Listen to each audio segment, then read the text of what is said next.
औरंग्यांच्या औलादींना मांडीवर बसवायचं आणि हिंदूंना डावलायचं.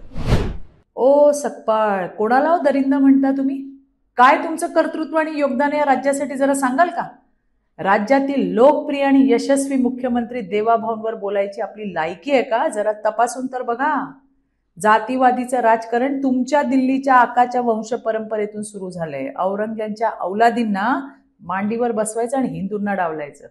त्यामुळे खरे दरिंदे कोण हे अख्खा देश जाणतोय. आणि म्हणूनच जातीपातीच्या पलीकडे जाऊन गाव, शहर आणि जनतेचा विकास करणाऱ्या, बहिणींचा सन्मान करणाऱ्या देवाभाऊंना जनतेने एकदा, दोनदा नाही, तीनदा निवडून दिले.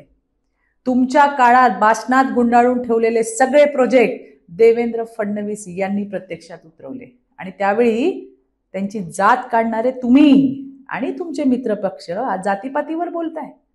पण देवाभाऊ बद्दल बोलण्यापूर्वी 100 वेळा विचार करा. याही निवडणुकीत राज्यातील लाडक्या बहिणी तुम्हाला आरसा दाखवणार आहेत. तेव्हा तुम्हाला कळेल खरा दरिंदा कोण आहे. पुन्हा आमच्या देवाभाऊ बद्दल बोलताना 100दा विचार करा सकपाळ.